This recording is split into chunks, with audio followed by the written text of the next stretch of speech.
وہی یونان کہلاتا تھا جو تہذیب کی دنیا، وہی یونان کہلاتا تھا جو تہذیب کی دنیا، وہی روئے زمیں پر تھا آج تخریب کی دنیا۔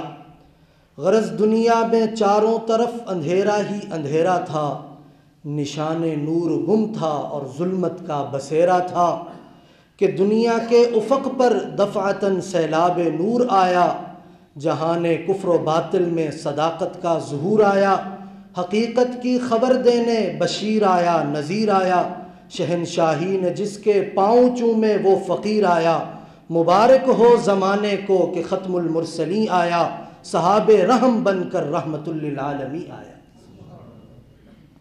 انتہائی واجب الاحترام، قابل صد احترام بھائیوں، دوستوں، بزرگوں، اللہ رب العزت کا بے حد و بے حساب احسان ہے کہ اللہ تعالیٰ نے ہم سب کو اسلام جیسے مقدس، مطہر، معطر اور منور دین کے ساتھ منسوب فرمایا۔ اسلام وہ مذہب ہے کہ جو دنیا اور آخرت کے ہر معاملہ کی ہماری رہنمائی کرتا ہے۔ اسلام ہی وہ مذہب ہے جو ہمیں انسانیت کی تکریم کا درس دیتا ہے۔ اسلام نے جو انسان کو عزت دی، جو احترام دیا، اس میں مردوں اور عورتوں دونوں کو برابر کا شریک کیا۔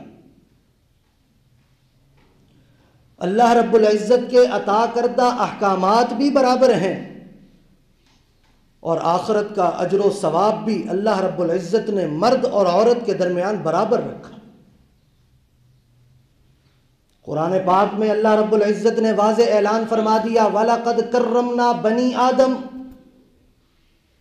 اللہ رب العزت نے آدم کی اولاد کو تکریم دی۔ اولاد میں مرد بھی آتے ہیں، عورتیں بھی آتی ہیں۔ دین اسلام نے عورت کو اتنا بلند مقام عطا فرمایا کہ اس سے پہلے وہ مقام ملنا تو درکنار، ملنا تو دور کی بات، اس کا تصور بھی نہیں کیا جاتا تھا کہ عورت کا اتنا مقام بھی ہو سکتا ہے۔ یہ مقام کس نے دیا؟ اسلام نے دیا عورت کو، کیونکہ اسلام ایسا دین ہے جو اپنے ماننے والوں کو زندگی کا مکمل لائحہ عمل عطا کرتا ہے، اپنے ماننے والوں کو حقوق بھی صاف صاف بتاتا ہے، فرائض بھی مکمل بتاتا ہے۔ جس طرح قرآن میں مردوں کو خطاب کیا گیا، عورتوں کو بھی اسی طرح خطاب کیا گیا۔ اسلام کی روح سے دین کے معاملہ میں مرد اور عورت میں کوئی فرق نہیں ہے، دونوں انسان ہونے کے ناطے برابر ہیں۔ ہاں، جسمانی ساخت کے حساب سے ذمہ داریاں اور حقوق تو مختلف ہیں، مرد کی ذمہ داریاں اور ہیں، عورت کی ذمہ داریاں اور ہیں، لیکن بحیثیت انسان دونوں برابر ہیں۔ تو جس طرح مرد کے حقوق بھی ہوتے ہیں، فرائض بھی ہوتے ہیں، اسلام نے عورتوں کے حقوق بھی بتائے، فرائض بھی بتائے۔ اسی اہمیت کے پیش نظر ہماری گفتگو کا عنوان ہی یہی ہے، خواتین کے حقوق و فرائض۔ اسلام سے پہلے عورت کا مقام و مرتبہ نہ ہونے کے برابر تھا، بلکہ عرب میں تو یہاں تک رواج تھا کہ جس گھر میں بچی پیدا ہوتی زمین زندہ درگور کر دیا جاتا۔ قرآن پاک منظر کشی کرتا ہے، وَإِذَا بُشِّرَ أَحَدُهُمْ بِالْأُنثَىٰ ظَلَّ وَجْهُهُ مُسْوَدًّا وَهُوَ كَظِيمٌ، کہ جب کسی کو پتہ چلتا بچی ہوئی ہے، سیاہ چہرے ہو جاتے، پریشان ہو جاتا، یتوارا من القوم من سوء، اس برائی کی وجہ سے بچی کو برائی سمجھتے ہوئے لوگوں سے چھپتا پھرتا، اور دل میں یہ سوچتا ایمسکہ علی ہون ام یدسہ فی التراب، کیا میں اس ذلت کو قبول کر لوں یا زندہ درگور کر دوں، کیا کروں؟ یہ اسلام نے اس معاشرے کی منظر کشی کی ہے۔ بچیوں کو زندہ درگور کر دیا جاتا، اور وراثت میں حصہ ملنا تو دور کی بات، عورت خود وراثت میں تقسیم ہوا کرتی تھی۔ عورت کو مال و جائیداد کی طرح لوگ آپس میں تقسیم کیا کرتے تھے، ورثاء تقسیم کیا کرتے تھے۔ آج یورپ کے مستشرقین، اورینٹلسٹ اعتراض کرتے ہیں جی اسلام نے عورت کو دیا ہی کیا ہے، بلکہ اسلام نے تو عورت کو بند کر دیا، جبکہ حقیقت یہ ہے کہ جب تک اسلام نہیں تھا عورت کی عزت نہیں تھی، عورت کی کوئی رفعت نہیں تھی، عورت کا کوئی مقام نہیں تھا۔ اسلام آیا، عورت کو عزتیں بھی ملی، رفعتیں بھی ملی، مقام بھی ملا اور مرتبہ بھی ملا۔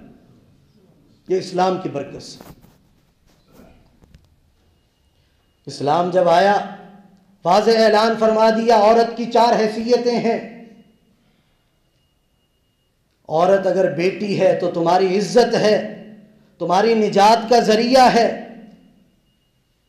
بہن ہے تو تمہاری آبرو ہے، جیسے والد کے ترکہ میں تم حصے دار ہو وہ بھی تمہارے ساتھ حصہ دار ہے، بیوی ہے تو وہ تمہارا لباس ہے، تم سے محبت کرنے والی ہے، اس کا خرچہ نان و نفقہ رہائش تم پر لازم ہے۔ اور اگر عورت ماں ہے تو حضور علیہ السلام نے جنت کو اس ماں کے قدموں تلے قرار دے دیا۔ وہ جنت جس کی تلاش کے لیے ہر مومن محنت کرتا ہے، ولی ولایت اختیار کرتا ہے جنت مل جائے، متقی تقوی اختیار کرتا ہے جنت مل جائے، عالم علم سیکھتا ہے کیوں؟ جنت مل جائے، عابد عبادت کرتا ہے جنت کے حصول کے لیے۔ لیکن قربان جائیں آمنہ کے لال پر، جناب محمد الرسول اللہ صلی اللہ علیہ وسلم پر، وہ اسی قیمتی جنت کو ایک عورت یعنی ماں کے قدموں تلے آج سے 1400 سال پہلے دے چکا ہے۔ پھر کیوں نہ کہوں وما ارسلناک الا رحمتا للعالمین، حضور علیہ السلام کو اللہ رب العزت نے تمام کائنات کے لیے رحمت بنا کر بھیجا۔ ایک شخص حضور علیہ السلام کی خدمت میں حاضر ہوتا ہے، یا رسول اللہ صلی اللہ علیہ وسلم بہت بڑا گناہ ہو گیا۔ آقا فرماتے ہیں کیا تو نے چوری کی؟ کہا نہیں یا رسول اللہ، زمین اور آسمان سے بھی بڑا گناہ کر آیا ہوں۔ کیا تو نے ڈاکہ ڈالا؟ نہیں یا رسول اللہ، اس سے بھی بڑا گناہ۔ تو نے زنا کر لیا؟ یا رسول اللہ، اس سے بھی بڑا گناہ۔ تو نے شراب پی لی؟ یا رسول اللہ صلی اللہ علیہ وسلم، اس سے بھی بڑا گناہ ہے۔ حضور صلی اللہ علیہ وسلم پوچھتے ہیں تو بتا تو صحیح تو نے گناہ کیا کیا ہے؟ تو وہ شخص اپنی کہانی سناتا ہے کہ میرے ہاں بچے کی پیدائش ہونی تھی، میں سفر کے لیے نکلتا ہوں، کئی عرصہ آپ کو پتہ ہے اس دور میں لمبے لمبے سفر ہوا کرتے تھے، سالہ سال سفروں میں گزر جایا کرتے تھے۔ کہتے کئی سال بعد میری واپسی ہوتی ہے، میں گھر آتا ہوں، دروازہ کھٹکھٹاتا ہوں، ایک بڑی خوبصورت ننھی منی بچی آ کر دروازہ کھولتی ہے، میں بچی کو دیکھ کر بڑا خوش ہوتا ہوں، میں دل میں خیال کرتا ہوں کاش یہ میری بچی ہوتی، جا کر اس کی ماں کو ملتا ہوں، ماں بتاتی ہے کہ یہ ہماری ہی بچی ہے، میں دل میں خوش ہو جاتا ہوں۔ کہتے اسی طرح ماہ سال گزرتے، اسی طرح دن اور رات گزرتے چلے جاتے ہیں، میں دن کو کام کے وقت نکلتا ہوں، شام کو جب گھر واپس آتا ہوں اپنی بچی کو سینے سے لگاتا ہوں، ساری تھکاوٹ دور ہو جاتی ہے۔ بچیوں والے جانتے ہیں کہ بچیاں کتنی پیاری ہوا کرتی ہیں، کہتے مجھے بھی بڑی اپنی بچی سے محبت تھی۔ اسی طرح دن گزرتے گئے، چونکہ میں ابو جہل کا پیروکار تھا، ایک دن ابو جہل میرے پاس آتا ہے اور آ کر کہتا ہے مجھے یہ پتا چلا ہے تیرے گھر میں بچی ہے، اور تجھے ہمارا قانون معلوم نہیں ہے کہ جس گھر میں بچی ہو وہ بچی رہ نہیں سکتی، اس کو زندہ درگور کرنا ہوتا ہے۔ آج میں تجھے بتاتا ہوں کہ اگر تو نے اس بچی کو زندہ درگور نہ کیا تو میں اپنے جلاد بھیجوں گا، وہ تیرے سامنے اس کے ٹکڑے ٹکڑے کر دیں گے۔ اگر تو یہ چیز برداشت کرتا ہے پھر رک جا، ورنہ اپنے ہاتھ سے جا کر بچی کو زندہ درگور کر دے۔ کہتے ہیں میں گھر آتا ہوں، گھبرایا ہوا ہوتا ہوں، ماں کو کہتا ہوں کہ تو اس بچی کو تیار کر، میں اس کو اس کے ماموں کے پاس چھوڑ کر آتا ہوں، اس کے ننیحال چھوڑ کر آتا ہوں۔ دل میں کچھ اور ہوتا ہے، ماں بھی خوش ہو جاتی ہے۔ چلیں باپ کو بچی سے بڑی محبت ہے، کہتے ہیں ماں بڑی خوبصورتی سے اس کو تیار کرتی ہے، میں بھی دیکھ رہا ہوتا ہوں، دل میں محبت کے جذبات بھی آتے ہیں، لیکن میں ابو جہل والی بات کو اوپر رکھتا ہوں۔ کہتے ہیں میں بچی کو لے کر نکلتا ہوں، دروازے کے پیچھے میں نے کسی اور کدال کو چھپا رکھا ہوتا ہے، ماں سے نظر بچا کر میں وہ بھی ہاتھ میں لیتا ہوں، چل پڑتا ہوں، جنگل کے راستے چل پڑتا ہوں۔ بچی کہتی ہے ابا جان یہ تو میرے ماموں کی طرف راستہ نہیں جاتا، اس کے گھر کی طرف یہ راستہ تو نہیں جاتا، ہم کس طرف جا رہے ہیں؟ میں ڈانٹ کر بچی کو چپ کرا دیتا ہوں۔ کہتے ہیں چلتے چلتے میں جنگل میں پہنچ جاتا ہوں، وہاں جا کر میں گڑھا کھودنا شروع کر دیتا ہوں۔ بچی پوچھتی ہے ابا جان یہ کیا کرنے لگے ہیں؟ میں پھر ڈانٹ کر خاموش کرا دیتا ہوں، اور وہ کہتا ہے کہ یا رسول اللہ صلی اللہ علیہ وسلم مجھے اس وقت بھی ترس نہ آیا، میں گڑھا کھود رہا تھا، میری بچی میرے آگے پیچھے ہوتی، میری معاونت کرنے لگ گئی، اپنے معصوم ہاتھوں سے میرے کپڑوں کو صاف کرنے لگ گئی، مٹی کو ایک جگہ سے دوسری جگہ منتقل کرنے لگ گئی۔ کہتے ہیں جب گڑھا اتنا تیار ہو گیا کہ جس میں بچی سما جاتی، میں بچی کو اندر زندہ درگور کرنے کے لیے اس کو ڈالتا ہوں، بچی رو پڑتی ہے، چیخ پڑتی ہے، اے ابا جان مجھے یہیں چھوڑ دیجئے، میں جنگل کے پتوں پر گزارا کر لوں گی، مجھے آپ ساتھ لے کر نہ جائیے، لیکن میرے ساتھ یہ ظلم نہ کیجئے۔ وہ شخص کہتا ہے یا رسول اللہ مجھے اس وقت بھی ترس نہ آیا، اور میں زندہ درگور کر کے گھر کی طرف چل پڑتا ہوں۔ اس کے بعد سے آج تک کوئی رات ایسی نہیں گزری کہ جس رات وہ بچی میرے خواب میں نہ آئی ہو اور مجھے آ کر یہ نہ کہا ہو کہ تو نے مجھے زندہ درگور کیا۔ قیامت کے دن جب اللہ رب العزت کا دربار لگا ہوگا، میرا ہاتھ ہوگا، تیرا گریبان ہوگا۔ قرآن پاک نے اس کی منظر کشی یوں کی بِأَيِّ ذَنبٍ وَإِذَا الْمَوْءُودَةُ سُئِلَتْ، جب زندہ درگور کی ہوئی بچی سے سوال کیا جائے گا بِأَيِّ ذَنبٍ قُتِلَتْ، تجھے کس جرم میں قتل کیا گیا؟ اس بچی کا جرم کوئی نہیں تھا، صرف اتنا جرم تھا کہ وہ بچی تھی، وہ عورت تھی، وہ مؤنث تھی، مجھے کوئی اور بڑا اس کا جرم نظر نہیں آیا۔ اس کے بعد سے آج تک مجھے سکون نہیں ہے۔ یا رسول اللہ صلی اللہ علیہ وسلم اتنا بڑا میں نے ظلم کا پہاڑ توڑ دیا، اتنا بڑا گناہ کر دیا، اے اللہ کے رسول آپ یہ بتائیں کہ کیا میرا یہ گناہ بھی معاف ہو سکتا ہے؟ قربان جائیں آمنہ کے لال جناب محمد الرسول اللہ احمد مجتبیٰ صلی اللہ علیہ وسلم پر جب وہ شخص اپنا واقعہ مکمل کرتا ہے تو اس وقت حضور علیہ السلام کی آنکھوں سے آنسو چھلک رہے ہوتے ہیں، کیوں نہ ہو، وما ارسلناک الا رحمۃ للعالمین۔ صحابہ کرام بھی رو رہے ہیں، حضور بھی رو رہے ہیں۔ اس موقع پر حضور علیہ السلام اعلان کرتے ہیں کہ ہاں میں محمد اتنی بڑی رحمت لے کر آیا ہوں کہ آج اگر تو اس اپنے گناہ سے بھی توبہ کر لے اللہ تجھے معاف فرما دے۔ اور آگے حضور علیہ السلام نے ارشاد فرمایا کہ اے بچیوں کو بوجھ سمجھنے والوں، آج محمد اعلان کرتا ہے کہ جس کو اللہ تعالیٰ نے 2 بچیاں عطا کی، انہوں نے ان کی اچھی پرورش کی، وقت پر شادیاں کی، اچھی تربیت کی، اچھی تعلیم دی، تو میں محمد اعلان کرتا ہوں کہ اللہ رب العزت اس کو جنت میں ضرور داخل فرمائے۔ یہ اسلام نے عورتوں کو حقوق دیے، انفرادی طور پر بھی اجتماعی طور پر بھی۔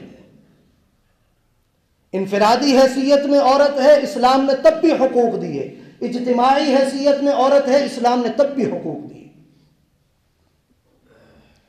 عورت اگر ماں ہے تو اللہ رب العزت نے ہمیں سکھایا وَوَصَّيْنَا الْإِنسَانَ بِوَالِدَيْهِ إِحْسَانًا، کہ اپنے والدین کے ساتھ حسن سلوک کا معاملہ کرو، اچھا سلوک کرو۔ کیوں کرو؟ حملتہ امہ کرہا ووضعتہ کرہا، کہ تمہاری ماں نے تمہیں مشقت سے مشقت پر پالا ہے، اور پھر پیدائش کی مشقت، پیٹ میں رکھنے کی مشقت، پھر دودھ پلانے کی مشقت، تو اس عورت کے کتنے حقوق ہیں۔ حضور علیہ السلام نے ارشاد فرمایا ان اللہ حرم علیکم عقوق الامہات، کہ اللہ رب العزت نے ماں کی نافرمانی کرنے کو حرام قرار دے دیا، بلکہ یہاں تک فرما دیا وَلَا تَقُلْ لَهُمَا اُف، والدین میں سے کسی کو اف تک بھی نہ کرنا۔ حضرت جاہمہ رضی اللہ عنہ حضور علیہ الصلاۃ والسلام کی خدمت میں حاضر ہوتے ہیں، یا رسول اللہ صلی اللہ علیہ وسلم آپ کے ساتھ غزوہ میں جانا چاہتا ہوں، جہاد کا شرف حاصل کرنا چاہتا ہوں۔ حضور علیہ الصلاۃ والسلام فرماتے ہیں کہ تم یہ بتاؤ تمہاری والدہ ہیں؟ عرض کرتے ہیں یا رسول اللہ صلی اللہ علیہ وسلم والدہ تو حیات ہیں۔ حضور صلی اللہ علیہ وسلم فرماتے ہیں فَأَلْزِمْهَا، اس کی خدمت کو لازم پکڑو، فَإِنَّ الْجَنَّةَ تَحْتَ رِجْلَيْهَا، اللہ رب العزت نے جنت کو اس کے دونوں قدموں کے تلے رکھ دیا۔ حضرت عائشہ صدیقہ رضی اللہ عنہا فرماتی ہیں میں نے حضور علیہ الصلاۃ والسلام سے سوال کیا، یا رسول اللہ صلی اللہ علیہ وسلم مرد پر عورت پر سب سے زیادہ حق کس کا ہے؟ حضور علیہ الصلاۃ والسلام نے ارشاد فرمایا عورت پر سب سے زیادہ حق اس کے شوہر کا ہے۔ فرماتی ہے میں نے سوال بدلا، یا رسول اللہ صلی اللہ علیہ وسلم یہ بتائیے کہ مرد پر سب سے زیادہ حق کس کا ہے؟ حضور علیہ الصلاۃ والسلام نے ارشاد فرمایا اور مرد پر سب سے زیادہ حق اس کی ماں کا ہے۔ کتنا حق ہے؟ ایک شخص حضور علیہ الصلاۃ والسلام کی خدمت میں حاضر ہوتے ہیں، صحابی ہیں، یا رسول اللہ صلی اللہ علیہ وسلم بتا دیجئے کہ مجھ پر سب سے زیادہ حق کائنات میں کس کا ہے؟ فرمایا تمہاری ماں کا۔ پھر سوال کرتے ہیں یا رسول اللہ اس کے بعد؟ فرمایا تمہاری ماں کا۔ یا رسول اللہ صلی اللہ علیہ وسلم اس کے بعد؟ فرمایا تمہاری ماں کا۔ چوتھی بار جب وہ صحابی سوال کرتے ہیں یا رسول اللہ صلی اللہ علیہ وسلم مجھ پر ان تین حقوق کے بعد سب سے زیادہ حق کس کا ہے؟ تو چوتھے نمبر پر حضور علیہ الصلاۃ والسلام فرماتے ہیں تمہارے باپ کا۔ تو اس عورت کو اتنی عزت مقام کون دے رہا ہے؟ اسلام دے رہا ہے۔ آپ حضرات جانتے ہیں صحابیت کتنا بڑا مقام ہے۔ انبیاء کے بعد صحابیت سے بڑا مقام اور اللہ تعالیٰ نے بنایا ہی نہیں۔ حضرت اویس قرنی رحمہ اللہ جلیل القدر تابعی ہیں، حضور علیہ الصلاۃ والسلام کے پاس پیغام بھجواتے ہیں یا رسول اللہ صلی اللہ علیہ وسلم طبیعت بڑی مچلتی ہے کہ آپ کی زیارت کو آؤں، لیکن والدہ بوڑھی ہیں، بیمار ہیں، آپ حکم فرمائیے میں کیا کروں، زیارت کے لیے آؤں یا اپنی والدہ کی خدمت کروں؟ حضور علیہ الصلاۃ والسلام نے پیغام بھجوایا آنے کی کوئی ضرورت نہیں ہے، اپنی والدہ کی خدمت کرتے رہو۔ اسی حالت میں حضور علیہ الصلاۃ والسلام دنیا سے پردہ فرما جاتے ہیں۔ اس سے پہلے حضرت فاروق اعظم رضی اللہ عنہ کے حضور علیہ الصلاۃ والسلام فرماتے ہیں کہ ایک قرن کا رہنے والا اویس تمہارے پاس آئے گا، نشانی یہ ہوگی رنگ کا کالا ہوگا، قد کا چھوٹا ہوگا، اے عمر اس سے اپنے لیے دعا کروا لینا۔ اللہ اکبر، جلیل القدر صحابی حضرت فاروق اعظم رضی اللہ عنہ، وہ شخصیت حضور علیہ الصلاۃ والسلام نے فرمایا میرے بعد کوئی نبی ہوتا تو عمر ہوتا۔ زمین پر فرش پر وہ بولتے ہیں، اللہ رب العزت عرش سے وہی آیات اتارتے ہیں۔ اس شخصیت کو حضور علیہ الصلاۃ والسلام فرما رہے ہیں کہ اے عمر تمہارے پاس اویس قرنی آئے گا، اس سے اپنے لیے دعا کروا لینا۔ مستجاب الدعوات ہیں، اللہ رب العزت ان کی دعاؤں کو قبول کرتے ہیں۔ یہ حکم خاص نہیں، عام ہے، جو بھی اپنے والدہ کی خدمت کرے گا، والدین کی خدمت کرے گا، اللہ رب العزت اس کی دعاؤں کو قبول فرمائے۔ آج ہم پریشان ہوتے ہیں کہ جی دعائیں قبول نہیں ہوتی، دعائیں قبول نہیں ہوتی۔ اپنے گریبانوں میں جھانک کر دیکھیں کہ ہمارے والدین کے ساتھ معاملہ کیسا ہے۔ نظر ثانی کریں، والدین کی خدمت کریں، پھر اللہ رب العزت سے دعا کریں، انشاءاللہ دعا ضرور قبول ہوگی۔ اور اگر عورت بیوی ہے تو اسلام نے بیویوں کے جتنے حقوق بیان فرمائے کسی اور مذہب میں وہ آپ کو نظر نہیں آئیں گے، اور ایسا دستور دیا اس سے بہتر کوئی دستور ہو ہی نہیں سکتا۔ اور اگر ہم اس پر عمل کر لیں تو اس رشتے کے اندر کبھی کڑواہٹ نہیں آئے گی۔ اللہ رب العزت فرماتے ہیں وَلَهُنَّ مِثْلُ الَّذِي عَلَيْهِنَّ بِالْمَعْرُوفِ، عورتوں کا بھی مردوں پر اتنا ہی حق ہے جتنا مردوں کا عورتوں پر حق ہے، برابر کے حقوق ہیں۔ اسلام نے صرف عورت کو حق نہیں دیا بلکہ برابری دی، مرد کے برابر لا کھڑا کیا۔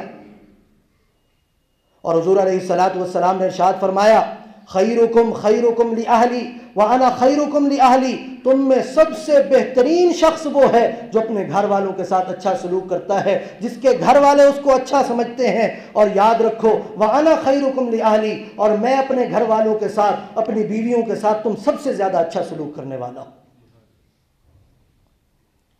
اور پھر مزید حقوق، مہر کی ادائیگی مرد پر لازم ہے۔ وَآتُوا النِّسَاءَ صَدُقَاتِهِنَّ نِحْلًا، کہ عورتوں کے مہر اپنی خوشی سے ادا کرو۔